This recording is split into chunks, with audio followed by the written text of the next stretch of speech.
the Queen's core fear was the half in, half out model. The Sussexes doing public engagements, uncoordinated, free from any form of collective discipline, would completely overshadow the actual work of the royal family. I don't think even the word constitution, if Harry could spell it, is something he even thinks about. He's only concerned with himself and his family. The king told me once, I don't look at polls, I play the long game. But look at the long game as well as the polls sometimes, because the polls are saying they feel Harry has cashed in on the monarchy, and now, because he needs money and because he needs exposure, he's sucking up to his father again. That is a very dangerous situation. His father has to realise he's not just pa, he's not just grandpa, he is the king. And his responsibility is not to his second son, it is to his first son. And his first son is his heir.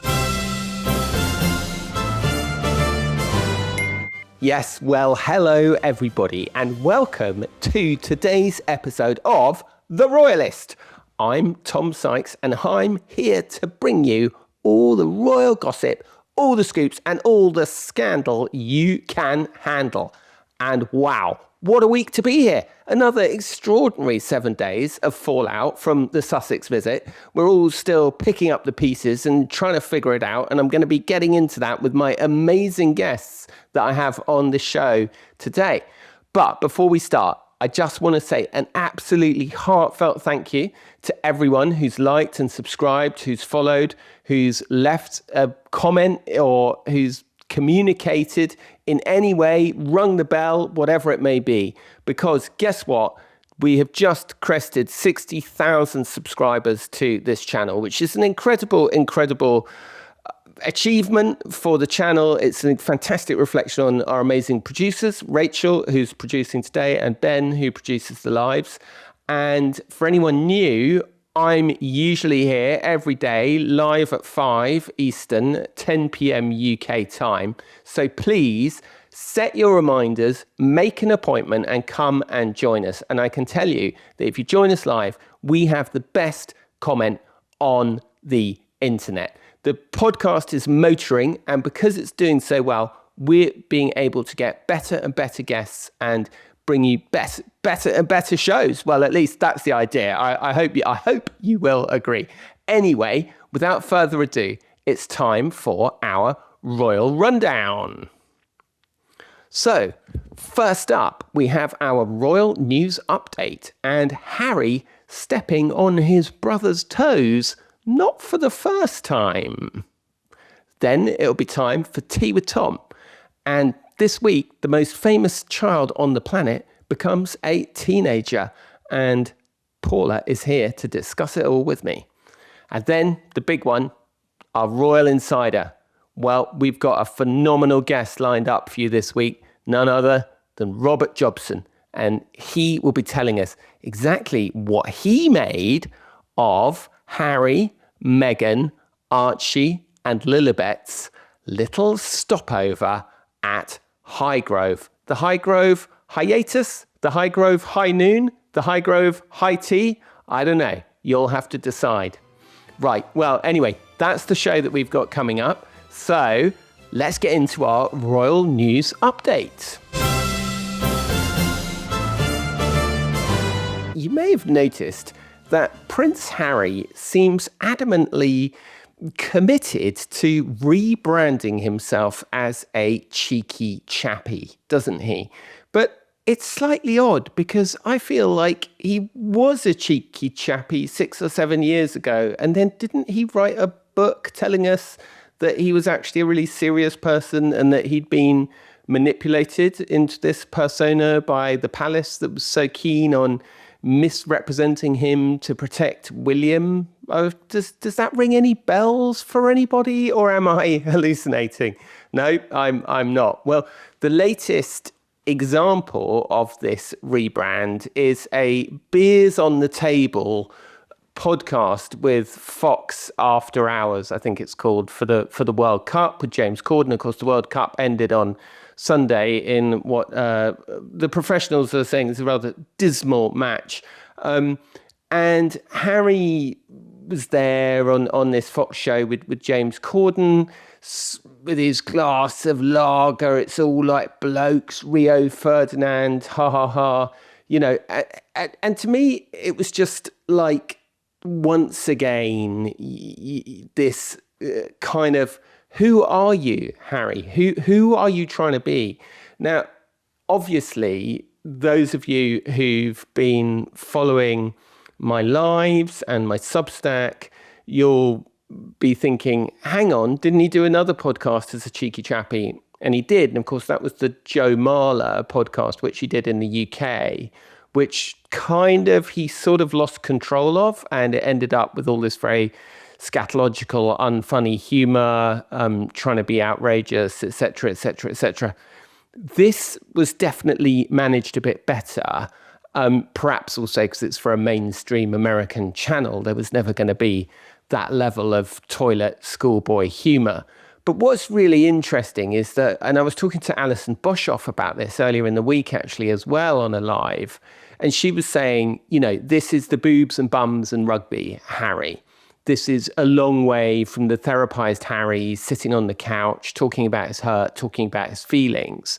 And it's really, really fascinating when you look at these two podcasts together, that it's trying to say, actually, you remember that fun chap that I was, that everybody loved. That's who I am. That's actually who I am. I thought it was incredibly unconvincing. I thought that he didn't look particularly relaxed. I don't think he did look like he was having a particularly great time. The glass of lager looked particularly unconvincing and unpleasant. But the bigger deal, really, I think, is that, having previously told us that being packaged in this way was a misrepresentation of who he was, and he wasn't just the stupid one, and he wasn't just the thick one, and he wasn't just the naughty one who made everyone laugh.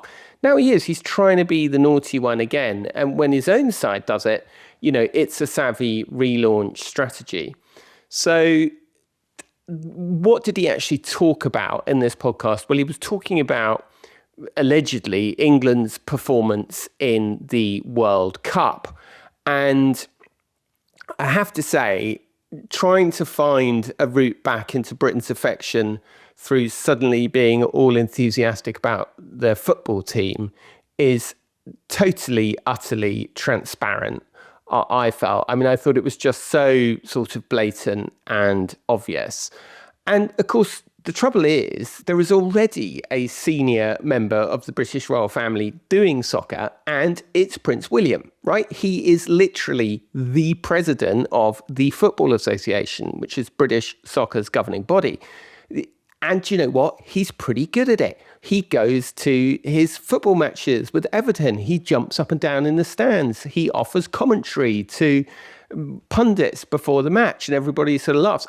Look, he has a head start, right? Living in a country where soccer is the national sport and everything, not having emigrated and left that country. But Harry, planting himself on a soccer broadcast to hold forth on England's, mindset. And my goodness, is there any more male centrist podcast word than, we've got to figure out, England have got to figure out their mindset. It's just embarrassing attempt to kind of stand on his brother's toes, I thought. And I thought it looked really pathetic and silly. And I think especially when you contrast it with William's appearance on the Kelsey Brothers podcast, which was just so elegantly done. And they used a swear word at one point, a curse word, and William just kind of ignored it, didn't kind of go there. And instead, Harry feels, it's almost like he feels in these kind of pivots that he has to compete. He has to be one of the gang. He has to say something as outrageous as all the rest of them. But I do think that ultimately, cheeky chappy Harry, your lovingly restored replica of the exact persona he spent the best part of a decade and a best-selling memoir telling us was a defamatory fiction, is a bit rich. The overall point, though, of course, isn't it, is that this is a ongoing part of the wooing of the United Kingdom. And as you know, if a way to a man's heart is through his stomach, a way to the English psyche is through its football team. At least that, I suspect, is the thinking that was going on.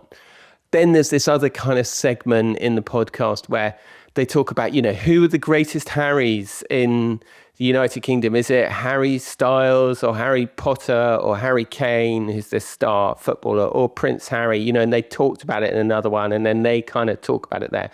And I'm like, who is this? Who are we supposed to be kidding here? Like, what is all this? It's so scattergun and chaotic, and I think that that's the thing that everybody keeps coming back to with the whole Sussex PR strategy, whatever passes for a strategy. It just seems, and the same with Meghan, wasn't it? We saw it with Meghan. It's just get a massive bucket of mud, throw tons and tons of mud at the wall, and just hope some of it sticks, And I find it very, very odd and very confusing that now Harry, having really tried to push this thing of like, I'm a thought leader, I'm incredibly sensitive, I have feelings too, I am not a caricature of myself, is now leaning right back into the caricature of himself. And I think it tells you a lot about the dead ends that the Sussex project has gone down. And I think it tells you a lot about their desperation to find a way back into anybody's affections. Right, now it's time for our next segment, Tea with Tom. Well, it's now time for a spot of Tea with Tom, and I'm very delighted to say that I am joined by none other, the one, the only, Paula Froelich. Paula, hello. Hello, my friend. How are you? I am absolutely fantastic, thank you. The only way I could be any better would be if it was my birthday tomorrow, like Prince George, who turns 13 tomorrow. And what I wanted to ask you about is this the end or the midpoint, or is this the most successfully protected royal childhood in modern history? And is it slightly weird that they've done it by putting out loads and loads of photos of him the whole time? I actually think it is the most protected, most loving one, at least in modern history. And you're right, they did do it by putting out their photos. So while Harry and Meghan keep saying, no, our children are private, they actually haven't really kept them private and have increased public speculation. Whereas you look at what the Wales have done and said, no, a couple times a year, here are our children. Keep it moving. And I have friends who actually live near them, and they say no one actually ever bothers them. And that, yes, there's obviously security, plain clothes, but that by normalizing these children and normalizing their childhood, everyone has become quite protective of them. Yes, and of course we have seen lots of photos of Prince George throughout his career. But of course, the key picture that I think everybody has to have, because it's probably the greatest royal toddler picture of all time, is Prince George in a kind of bathrobe, looking a bit like Hugh Hefner, meeting President Obama in the sitting room at Kensington Palace, kind of looking rather dismissively at him. It's one of my favorite photographs of all time. And he has been a kind of amazing secret weapon for the monarchy, hasn't he? Yeah, he absolutely has. Listen, he's charming. People love him. It's almost like he's taken to this weird job that he doesn't really have, but actually has quite well. I mean, we all have to understand that all of these children are raised for public stage. They really don't have a choice. At no point did any of them say, yes, let's do it. But they're born into this, and they've done it with aplomb. And I also think by him going to Eton, which frankly, it was kind of an open secret for years that both his parents wanted him to go there, although there was some talk of Marlborough where his mother went. But by going to Eton, it will actually further him and get him even more ready for the role which he was born to do. Yeah, and I think the other thing about Eton is that it means that at least to some extent he can be normal amongst his peers, because there's plenty of other rich and important and famous kids there, obviously of a slightly different variety of celebrity. It'll be interesting to see how they manage the media over the next 5 years, because there's no doubt that it's been incredibly successful what they have done for the preceding 8 years. And all of this started, actually, this wasn't originally the plan. You might remember that Jason Knauf issued this kind of, who was their media manager at the time, issued this kind of furious statement when I think George was 3 or 4, saying that paparazzi had been hiding in cars, that everybody should stop buying the pictures, blah, blah, blah, blah. It didn't work at all. So what they did was the opposite. They flooded the market with beautiful, perfectly sharp images several times a year, birthday portraits, Trooping the Colour, Christmas cards, Easter cards. And it had this remarkable effect. I mean, obviously predictable in retrospect, that basically it destroyed the paparazzi economy. If you're the editor of Us Weekly, why are you going to waste a load of money on a grainy paparazzi shot if the Palace are going to send you a perfectly nice one the next day, or put it on their Instagram? So different from the way that the Sussexes have gone about managing their children. And as you say, has afforded them something approaching a normal life so far. Yeah, absolutely. I call it the Gwyneth Paltrow method. So Gwyneth Paltrow went up to one of the worst, most aggressive paparazzo and said, "Sign this. I will be in a park at this time with my child. You will get the photo and you will never darken my door again." He got the shot. He made about $1 million and didn't darken her door again. It was kind of genius. So this is that strategy done multiple times over. But the other thing is that no paparazzi want to be seen as stalkers anymore. They used to. Now, no. But also, no one can buy those photos because then they would be booted out of any palace communication and shamed publicly. The next 5 years are going to be absolutely fascinating, aren't they? Because there is going to have to be, I would suspect, a little more insight into George. I mean, it's very interesting. We know almost nothing about George other really than what he looks like. I mean, we're told he's a very sweet boy, that he is aware of his destiny, that he knows he's going to be king, that he takes it all very seriously, etc., etc. But we don't really know anything beyond those kind of massive platitudes. Um, Will's mania really kind of started to hit when William was about 15, 16. George is the first future monarch whose entire adolescence is going to happen in the smartphone age. Eton's a massive school, 1,250 kids. All of the kids have at least 2 phones, one to hand in at the end of the day and the other one that they hang on to all night.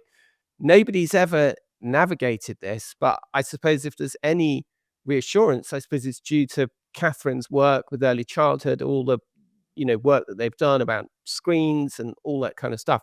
Nobody's better prepared. But I mean, this is completely unprecedented stuff, isn't it?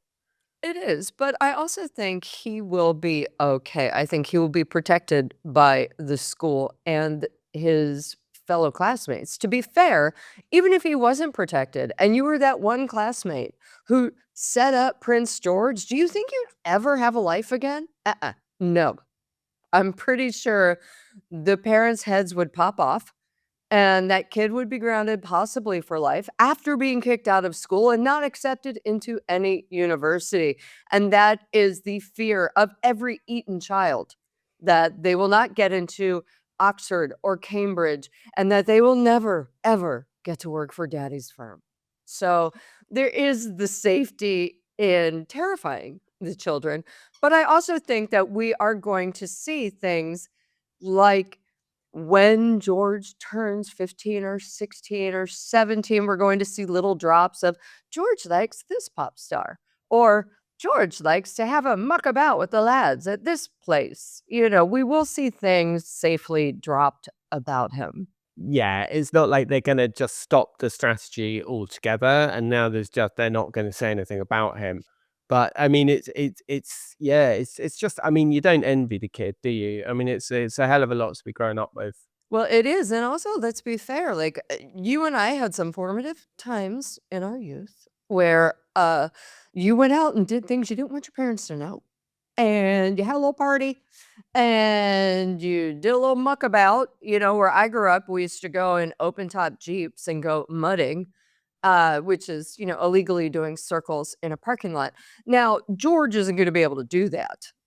You know, that's something where his formative years will be a lot more controlled and they will be a lot more, how do you say, performative, I suppose. But so, yeah, I do feel bad for him, you know, but he also seems kind of relatively settled with what he has to do. You know, he's the one who asked to board at Lambrook before he even hit Eton and was like, "Come on, let me get into this. Let me see what this is like." So one other thing to watch when he's at Eton, and this might come out fairly soon, because they print a book at Eton called the Fixtures Book, which has everybody's names in it and what house they're in, etc., etc., etc. And that Fixtures Book always traditionally, if you have a title, the title's in there, because obviously there's a lot of titled kids and even foreign titles were used as well. Um, William and Harry were listed as HRH. I'm told by good sources that that is not going to be happening for Prince George. It'll just say George Wales. It won't say Prince George. It won't say HRH. It won't say any of those things. And that is a massive difference in the upbringing of royal children. And actually those titles, they're not used by staff.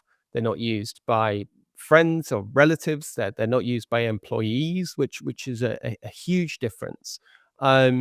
And all of this, of course, a very carefully designed strategy to try and give him as normal a life as possible. And as I've reported before, when people have criticized Catherine and William and said that they're not doing enough engagements or they're not doing enough foreign trips, one of their friends once said to me, well, you know, they think that their job is raising the first generation of untraumatized royal children because, like, it hasn't worked out that well before. And I think people just have a lot of sympathy with that, don't you, Paula?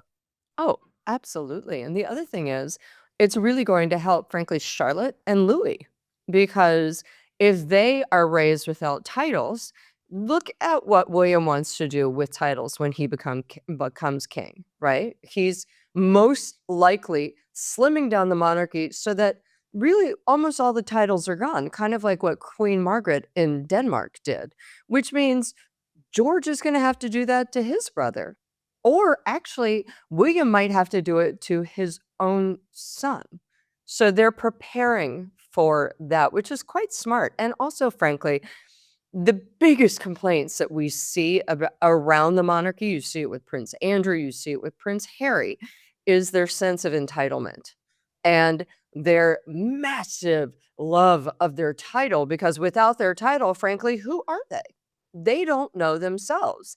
And so I love that Catherine and William are actually giving their children a sense of self without the title. Yeah, and an interesting point. I mean, I've been told that there's no doubt that what William plans to do with the massive slimming down and the massive pruning of all the titles in the HRHs that he has planned is, you know, to make it fair, as it were, it will apply to his own children. Obviously, if you want to be a member of the working royal family and that is your job and that's what you want to do, then you will get an HRH. But the HRH will follow the job and the duty. It won't exist independently of that role as a member of the working royal family. That's what I'm told. Well, no, and you're absolutely right. It's instead of a birthright, it's something that you earn, which is nice. And I think that the other thing is actually that I think there would be enormous sympathy for it because I think it would be pitched as a liberation for the kids after everything we've seen with what's happened in previous generations. I mean, that's certainly my sense of what the the big picture plan is. Paula Froelich, it's been so lovely to have you here. Thanks for coming on. You may be aware, if you've watched this podcast before, that Froelich is German for happy, and Paula makes us all feel happy. So if you want more Paula in your life, what are all your social media channels, your news show, your incredible News Nation show? Where can people find you, Paula? Oh, thanks, Tom. Well, my day job is News Nation, and I do have a show on News Nation every Tuesday and Thursday coming on YouTube. And I also have my own YouTube channel, Paula Froelich Uncensored, as well as my Substack, Paula Froelich Uncensored. Thanks, Paula. See you next time. You too, friend. Well, folks, it's the moment you've all been waiting for, our Royal Insider. Well, it's a great honour for me to introduce today my special guest, Robert Jobson, the royal editor of the Evening Standard, dubbed the godfather of royal reporting by the Wall Street Journal, and author of his latest book, The Windsor Legacy, A Royal Dynasty of Secrets, Scandal and Survival, which is basically an incredible history, really, of the 100 years of the Windsor name and all those characters within it. Everyone from George V to Edward VIII and Queen Elizabeth. It's a fantastic, unputdownable romp through history. And I'm absolutely delighted to have Robert here because in some ways what we've seen happen over the past 2 weeks is a kind of live action rewrite of, all of these key chapters of Robert's book. For example, Robert has these very compelling chapters in that book about what happened at the Sandringham Summit, the terms of Megxit, that at the time seemed completely inviolable. But then 2 weeks ago, as we saw, Harry arrived in London for the Invictus engagements. Then Meghan and the children turned up and joined him for this Highgrove high tea, which to some people seems to be rewriting Megxit and rewriting the terms of the Sandringham Summit. Robert, welcome. Thank you so much for being here. Thanks, John, and good luck with your book as well, which I know is coming out. So my one's just coming out in paperback, so the Windsor Legacy, so it's a good time to be on. But great subjects you're raising here, great points you're raising. Is the Highgrove second summit a revisitation of what's gone on at Sandringham under the late Queen? And if it is, what does it really mean? I'm not sure it is as far as that. I think that in many ways, Harry, in ways, sort of hijacked the situation by announcing that he was coming with his children and his wife, issuing a schedule in which it was quite clear from the Sussexes that part of that schedule was going to include, if possible, not written down, but if possible, a moment with the King. I think they got a little bit more than they bargained for, because I think that it all started to be aired in public with them saying, are you at Buckingham Palace? Are you not staying at a royal residence? And then we realised the whole implications of the court case, which is huge. And then we have the Highgrove second summit, which I think was probably more a discussion about, haven't the children grown, and the King avoiding anything, because the reason the Queen was there, I think, was to protect the King in a way from himself, to make sure everything was witnessed, and to make sure that the discussions probably focused more on the children than on anything that was going around, all the noise that was going around that week. Were you surprised, Robert, when you heard that Meghan was having tea with King Charles and Queen Camilla?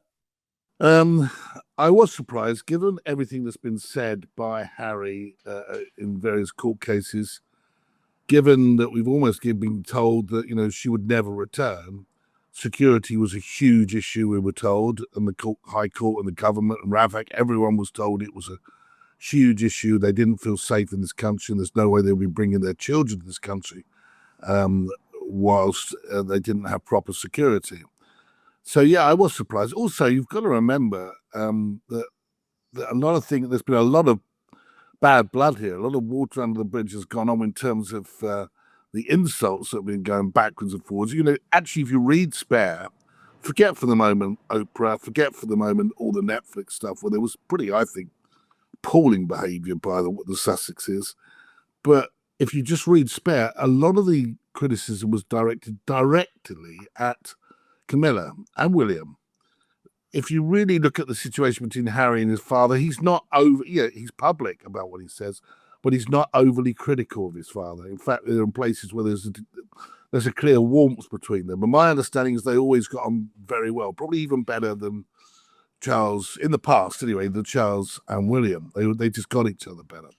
So I was surprised, but, clearly the Queen Camilla has thick skin, and she was there to protect her husband, doing her job, doing her duty to protect the sovereign, really, as well as her husband. And I think that she would have been able to ride that one out in a way that, I know that Meghan is an actress and they could all put on a show, but I think Queen Camilla would be quite skilled in dealing with a situation that other people would find incredibly embarrassing. I mean, most human beings would find that embarrassing, particularly Harry had been calling her a wicked stepmother and all sorts of terrible insults leaking to the press and everything like that. All sorts of allegations were made. So I think it was very important that Queen Camilla was there for the king and for all of us, really, to protect us from the growing creep, if you like, of the Sussexes trying to get themselves back into public, I think into some sort of public life and regular visits to the United Kingdom. Well, it's interesting that, isn't it, Robert? Just to pick up on that last point, because, I mean, both sides really now openly saying that this is just the first step, that this is going to be happening more regularly, that they're going to be coming back more. I mean, certainly I'm getting the sense that it's more than a straw in a wind, that they're all going to be back for Invictus next year, but potentially back as soon as September when Harry comes back, for his annual well child thing. I mean, a bit of chatter that the wife and kids might be joining him then, even though obviously this was previously said to be impossible because the children would be at school, etc., etc., etc. Well, it was also impossible for Meghan and the children to come at all. Yet somehow it seemed to have magically managed to happen when the king decided to honor them with an audience. It's the first step, this, isn't it? I mean, everyone's been very clear about this. This is going to happen again. Well, Tom, I think that if it is going to happen again, I think that Harry and Meghan need, not the children are completely innocent of this, need to apologise not only to the king, Pa, who seems to be quite soft on his second son, but to the British people. And I think that some of the insults that were directed at the Crown were simply, a lot of people will find unacceptable that they're just forgiven. A lot of people will find it unacceptable that all these things were going on with Netflix and Oprah and Spare, whilst the poor Queen was having to, certainly with Oprah, having to deal with these situations, and was, and that was probably the last major memory that great lady who served our country with distinction and total service was died in died with. She would have been concerned about the way the direction the Crown was going because of this errant and I think slightly daft young man who simply doesn't seem to get that there are serious issues at play here constitutionally.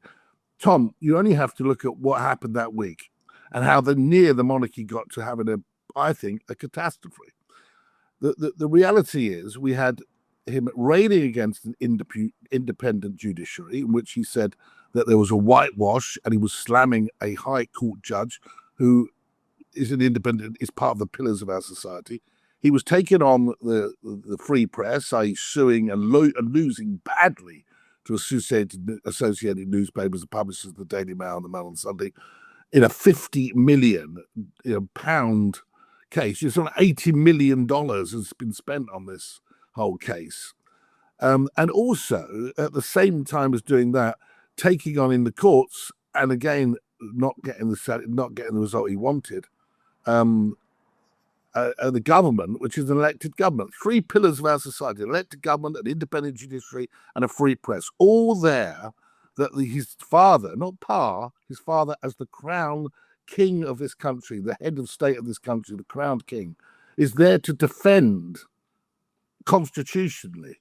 Now, if Harry had stayed at Buckingham Palace, we'd have had him coming out, slamming at the independent judiciary, going to, getting the results and speaking the result against the free press, and railing against the government over his decisions over security from Buckingham Palace, the headquarters of the monarchy. Now, I believe that's very close to being a bit of a constitution, close to being constitutionally very difficult for the king. Now, he has emotions, and I don't have any problem with a grandfather wanting to see a grandchildren or a father wanting to see his son.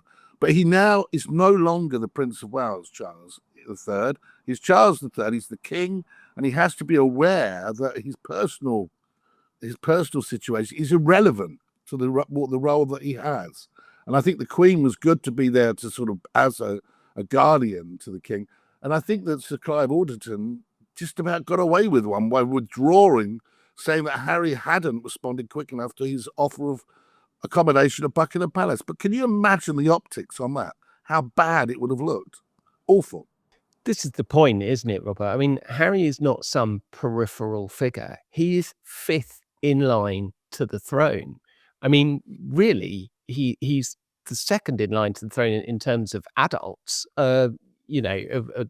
Realistically, now that's not to say he's going to inherit the throne or become king, but as you say, the king's role, and you put it very eloquently there, is to defend these institutions of the independent judiciary, the independent media, the government. That is the king's role by both tradition and constitution, is to defend those things. So that brings me to this key question, Robert, that I don't think any of us can really answer, which is beyond the slightly inadequate explanation that we saw in the Sunday Times, that blood is blood, beyond an old man's fondness to see his son and his grandchildren. Why did he agree to honour them with an audience 2 weeks ago? I think as he has cancer, I think he's been seeing a lot of people, Michael Fawcett being one of them. He obviously wants to make sure that, we don't know, and he doesn't know how long he's got in this world. He has a finite time, of course he does. And I'm sure that he wants to complete his life with having had the conversations that he wants to. And I understand that. I can appreciate that is a position that's in his mind. And that is probably one of the key reasons why he agreed to this meeting. He doesn't want the bad blood to continue. But he is the king, and his responsibility is not to his second son, it is to his first son, and his first son is his heir. Now, it's very notable that the Prince of Wales and the Princess of Wales were busy doing proper jobs for the royal family, raising money for the charities that he was doing in Poland, but also the whole of that weekend afterwards at Wimbledon, where they showed their children on display for the whole world, no backs of heads, no black and white pictures. This was George and Charlotte on display, and I thought that was a great display of what is great about this country, the whole way they behaved and the way they presented themselves. But that said, I understand the king wanting to see grandchildren and giving them a memory. It's good that they've had that memory and their innocence in this game playing that is going on. But Harry and Meghan have been incredibly aggressive in their attacks against the British system and against the pillars of our society, a place where they don't live. Now, they may well want to come and go as they please, but the Queen, Elizabeth II, was very clear, and may I stress, very right, in stressing that there cannot be an half in, half out situation, because it muddies the waters and makes it increasingly more difficult, particularly for the heir to the throne, the Prince of Wales and his family, who are the future royal family. And I believe, cynically or not, that this has got a lot more to do with the finite length of the king's life. I think it has got a lot to do with money. I think because at some stage there will be a will, and where there's a will, there's a family. And I think Harry is probably fully aware that as a Prince of England and a stay-at-home dad with a huge court bill to pay and a massive security bill to continue to pay, that he requires money. Now, maybe call me cynical or not, But it does strike me that once the king is no longer here and has passed, that tap will be turned off forever by William. But what does concern me, Tom, at this moment in time is, as you pointed out just there, something very senior. He may not be a working member of the royal, but he's still fifth in line to the throne. If something happened to Prince William before George is 18, it is possible that Harry could say, well, I'm the next one in line. I should be the regent. Now, that to me would be preposterous after what he has done and said about the society in which we live in, and he doesn't. And I think that this needs to be resolved. And I think that the king is probably being rather weak when it comes to his second son, and his courtiers have got to be stronger. I cannot imagine Lord Guyte or any of the previous advisors, private secretaries to the late Queen, allowing this to carry on the way it is. And I think that Sir Clive Alderton, the principal private secretary of the king, got away with one over this Buckingham Palace fiasco when they suddenly woke up and saw what was actually happening and the optics of what it could have looked like.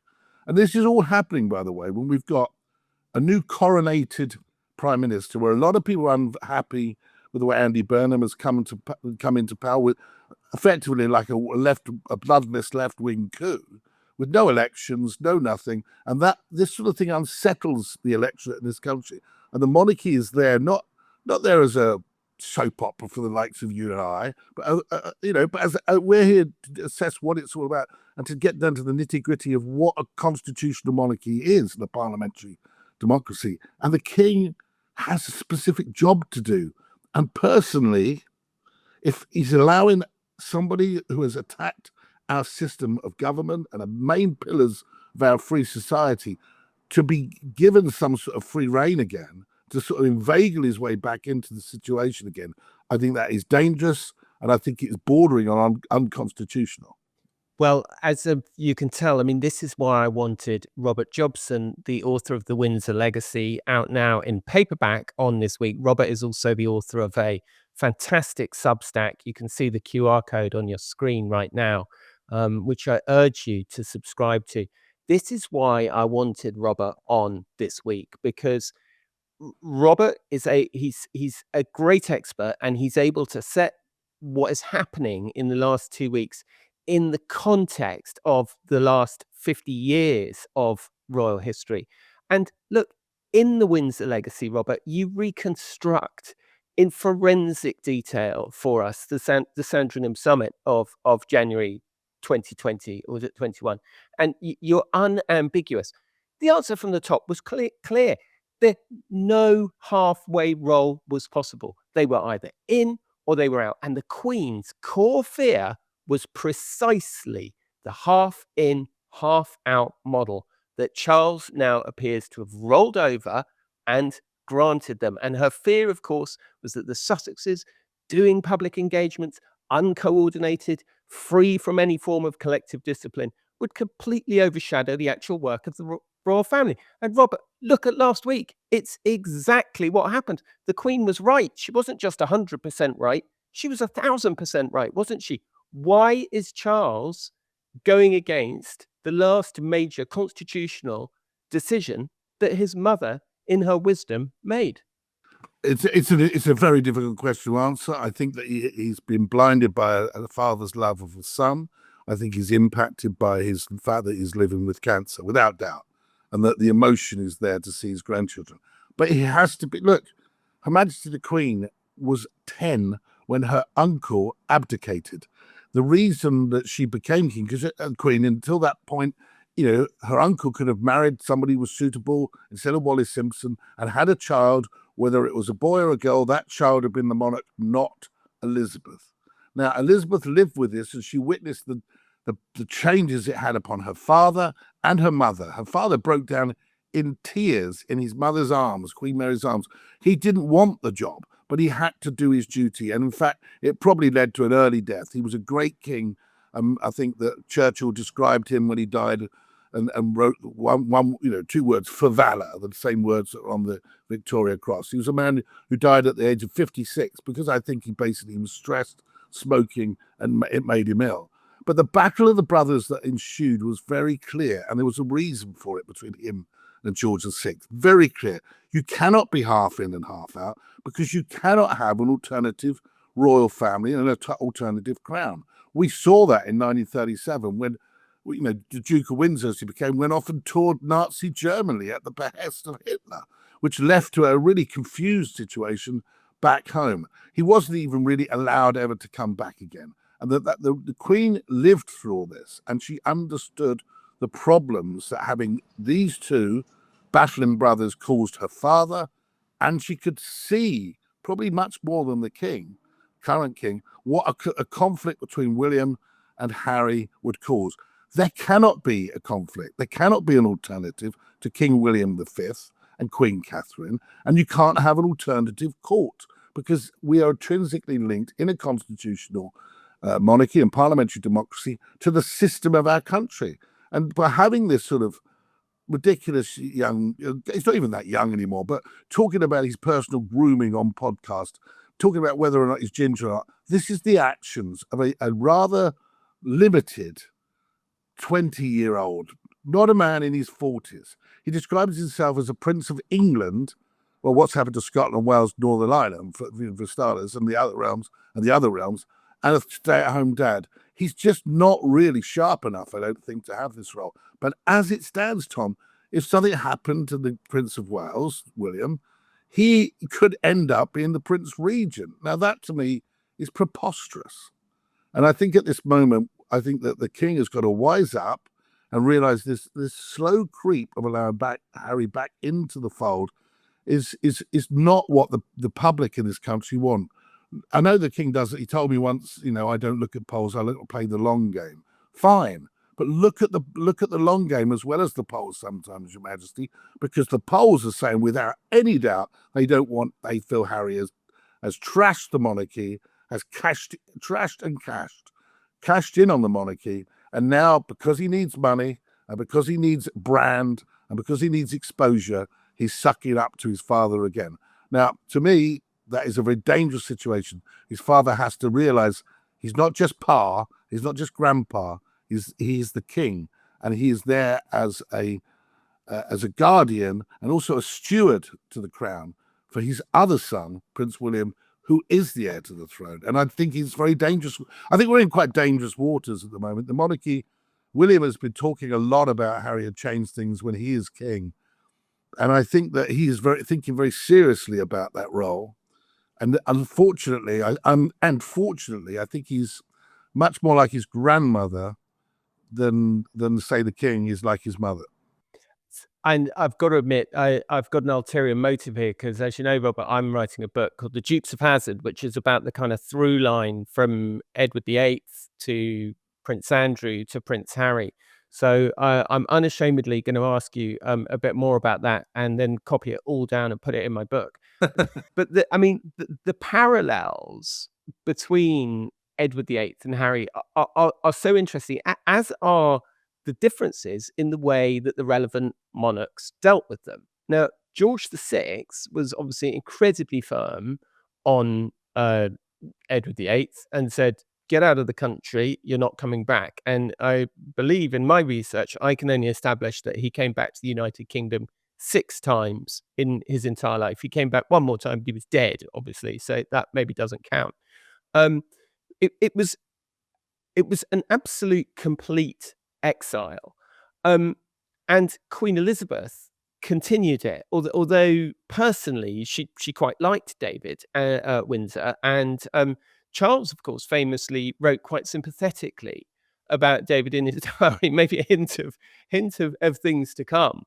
But the point is really, as you say, the whole objective with the exile of Edward VIII and Wallis Simpson was that if they were kept out of the country and they couldn't establish a rival court, obviously much easier in terms of control of the media and that kind of thing.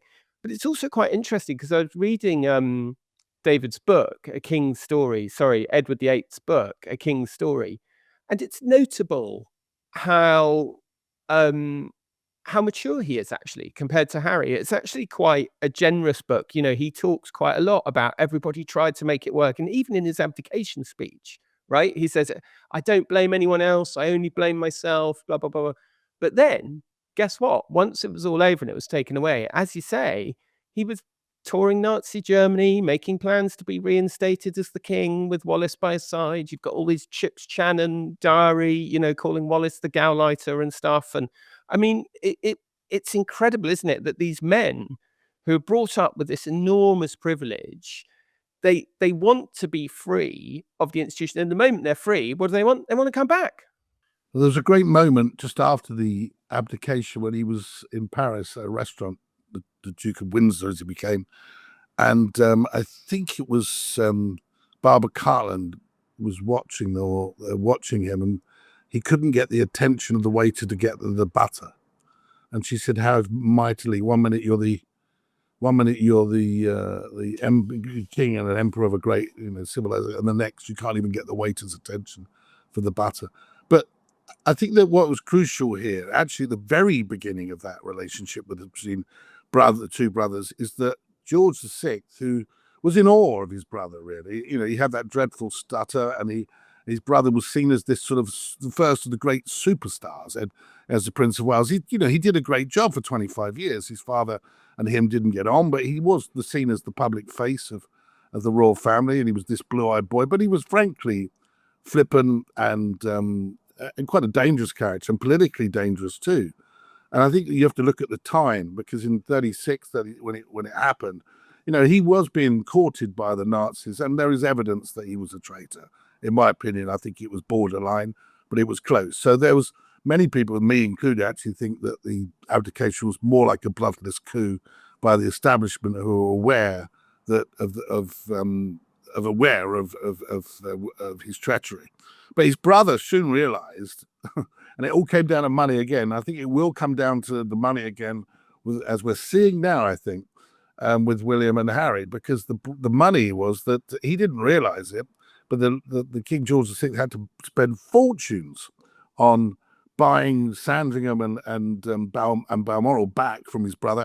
He also had to spend fortunes on giving him extra money for his living, and he didn't realize that as the Duke of Cornwall, he'd been snuffing away money and half the royal collection of jewelry through, he had millions stashed, 30-40 million in today's money, even more, stashed away in Switzerland. So when his brother found this out, that was the end of it, because it nearly bankrupted the royal family and the monarchy. And for many years, they were playing catch up with the money. So that was the number one.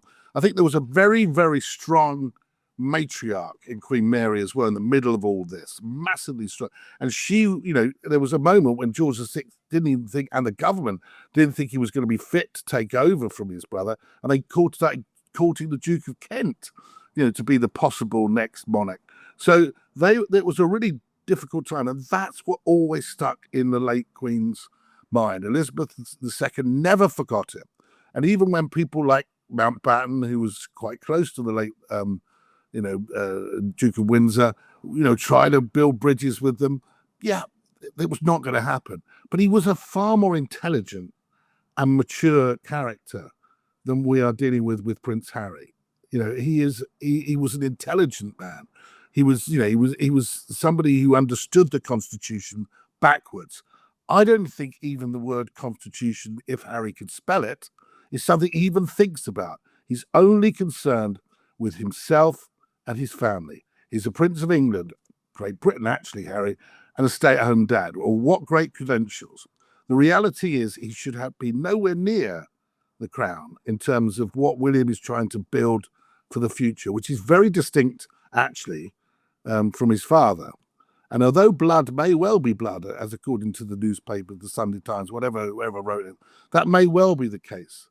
But, if you want that bloodline to continue, you have to be very aware, as the Queen always was, that the public don't have to have an unelected monarchy. It's something that is there as our gift as the people. And I think that things change very quickly, as we saw at the time which I witnessed of the Princess of Wales's death, where there was a very, very strong backlash against the monarchy. You cannot take it for granted. I feel the king, in a way, in his behaviour with inviting Harry back into it, and potentially, if that is the case, I'm not sure it is, but potentially to do more engagements and make many, many more visits, almost to become, 6 months in, almost to get what they originally wanted, half in, half out, monetarising the royal family and having their cake and eat it. If that is to be allowed to happen, I think there'll be a huge backlash against that, and I think the king would be very badly advised to allow that to happen. I do really feel for William, because I think that this is a guy who's done nothing wrong. He's put up with the Camilla thing. He's never said a word against Camilla in public. And I think it's a tough job being king. And I think it's an even tougher job if, as you say, you've got your brother dead set against you, trying to undermine you and trying to cause you trouble. And I don't understand how the king can't see this threat to the family's cohesion that he is causing, that is bigger than his wish to see his son or his children. And I think that cohesion for me now is the life, or unity as we might call it, is the big question now, because we are in a really, I cannot ever remember a situation like this where we've had the king running one policy on a really, really important issue, the Duke of Sussex and his wife and his kids, and the heir visibly running another policy. Are there now formally two Sussex policies inside the family, Robert? And what's that going to do for the deep-seated tensions between William and Charles, the cause of which is not exactly a mystery, is it? Well, I think you've hit the nail on the head in that area. I do think there are. I think by giving Harry an inch, the king has given him several yards in terms of his PR and the way that he wants to come back and be part of this game. I think it's dangerous, very dangerous, and I think it's totally unhelpful to the Prince of Wales as he prepares to do his job, and that will be making sure the monarchy is secure in the middle of the 21st century, when a lot of people are very vocal against it. Now, the king has got his own problem with his brother, and he's dealt with that very, very firmly. Some people say, he was considering Andrew, and I have I have nothing but thinking the man's appalling, but he has not been proven guilty of anything. Yet actions have been taken, very strong actions against him, kicking him out of his house, removing his title. Whereas Harry, who has taken active measures to attack the system and the crown, saying it's a racist organization, say it does not have anything to do with mental health, things he hasn't repeated since, because I think he realizes that was so out of order. It was not acceptable, and it was simply wrong and untrue. But Charles must realize he's got his own problems with his brother, and that has been dealt with in a very, some would say, draconian way, but others would say fair way, because it's what's needed to happen to deal with it. Now, why then is he so soft? I'm not saying in any way comparing the issues of what Andrew's supposedly done and what Harry has done. What I'm saying is that is a threat to this institution. And for William to have to deal with his brother, surely the king must really, that's not very fair, especially if he's adding to that problem. Now, I don't believe actually that you're seeing your research, I'm sure when you're researching the Dukes of Hazzard, is that you'll see that actually as time goes on, the confidence the king has in George VI has silences the problems of the Duke of Windsor, because people have almost forget about him and realize that the king is the king. He went to America on the eve of the World War II, and there was what's called the great hot dog summit at the Roosevelt's estate at Hyde Park in New York, where he says to Roosevelt, there's a king wondering what he does with a hot dog, and the Roosevelt's FDR says, well, just stuff it in your mouth, as he's trying to cut it with a knife and fork. But that moment, the Duke of Windsor was putting out statements on radio about what he thinks, what this should happen, and it got ignored because the American public warmed to this couple, and particularly to the Queen Mother. When the war came, he was appointed to become a general, but he basically did a runner down to Spain, and could have been, and was threatened with court-martial by Churchill unless he went to the Bahamas as Governor General. But he wasn't welcome back in the country. There was a clear case that the King and Queen are here, and the Duke of Windsor, whether he was, was never crowned, but he was, it was almost like it was forgotten. And I think you have to have a clear divide, because you cannot have these two courts. And I know it's obvious what Harry and Meghan want, because their brand is dying on its backside in America. And they have to almost have this alternative court, but they do need to be close to what people believe is interesting, and that is the royal family. They need that. That's their oxygen. That's the only way they're going to get the fistful of dollars they need to live off. And that is what the king is giving Harry, I think. Now, that I believe William will cut off. But at the moment, the king is the king and the Prince of Wales is the heir. And so therefore the system is just moving along in the way it is. Well, that's it, Robert, isn't it? The as you said there, the king is the king and the Prince of Wales is the heir. I was told by a friend of mine who heard from a friend of the king, a good old friend of the king, that things are as bad now as there's ever been between Charles and William over this Harry situation. And obviously it's not a good situation when the heir is actively opposing a key policy of the king. But let's think about the future. Invictus 2027 is going to be the next big moment. Of course, there's going to be September, there's going to be Well Child, but it very much now seems that both sides are briefing, hope the family will all be back for Invictus 2027. It seems entirely plausible now, not inevitable, but plausible, that the king stands shoulder to shoulder with Harry in public, possibly even opens the games. I mean, the thing is that once you've opened the door to this by having them for tea and having Harry and Meghan and the kids for tea at Highgrove, once you've opened the door for this, once you've taken the first step, you can't then take the rest of the stepping stones away, can you? I mean, we are on the path now to Harry really doing a kind of official job with the king opening the Invictus Games, aren't we? Yeah, I mean, it's a huge leap, I think, for the king. If he and his people think that is acceptable now, I think they don't, because they obviously it was very important to keep the privacy and no photographs of this last meeting. But I don't think that is acceptable. I was there, actually, when the king and I think William was there as well, when they did the first Invictus Games down at Stratford. It's a very different thing. The king, I don't think, will be opening it. I mean, people saying he will opening it. Well, he might open the Olympics, or he might deal with the World Cup or something like that. But I can't see him opening the Invictus Games. I think it's a big leap for everyone to say that he will be there.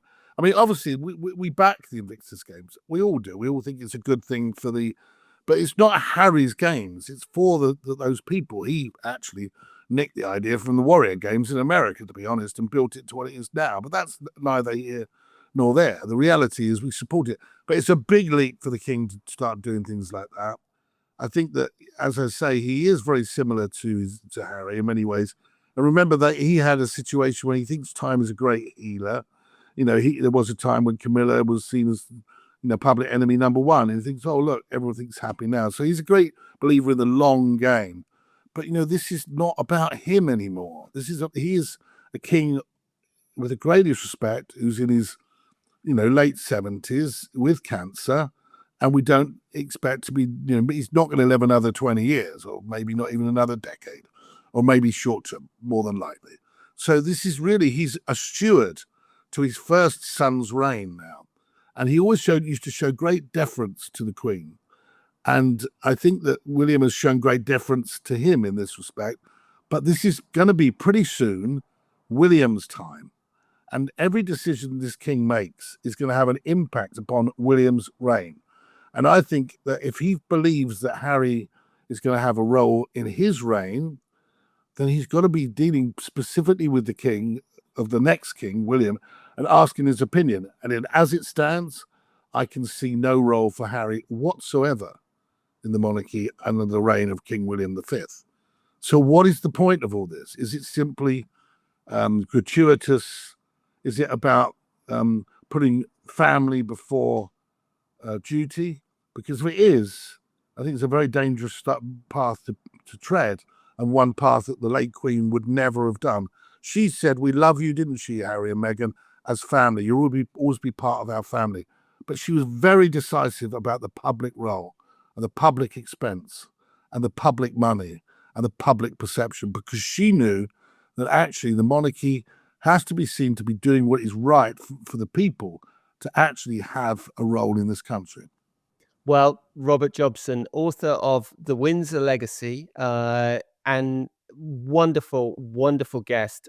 So learned, intelligent, such a brilliant guide to what has been going on the past couple of weeks. As I said, Robert's book, The Windsor Legacy, A Royal Dynasty of Secrets, Scandal and Survival, out now in paperback. And after the past 2 weeks, it's required reading. Robert, thank you so much for joining The Royalist. Thanks, Tom. Well, folks, all good things must come to an end, and that's the end of today's show. So thank you so much for spending a bit of your valuable time with The Royalist. I really, really appreciate it. I thought that Robert Jobson was just absolutely brilliant. He's so informative. He's so knowledgeable. I've known Robert for years. Look, his book is The Windsor Legacy, A Royal Dynasty of Secrets, Scandal and Survival. And please do buy it, because all of those people going to buy his book means that we can keep getting these fantastic guests on the show. And he also, of course, has his Substack, which we mentioned before. Now, please don't forget, as I said, the channel's getting bigger and we're taking off and we're picking up speed and we're gaining traction. But we need you, please, to keep liking and keep subscribing. So I really, really hope that you enjoyed the show. Thank you so much for being here. Thank you so much to my incredibly patient and skillful producer, Rachel Passer. And all that remains for me to say is, God save the King.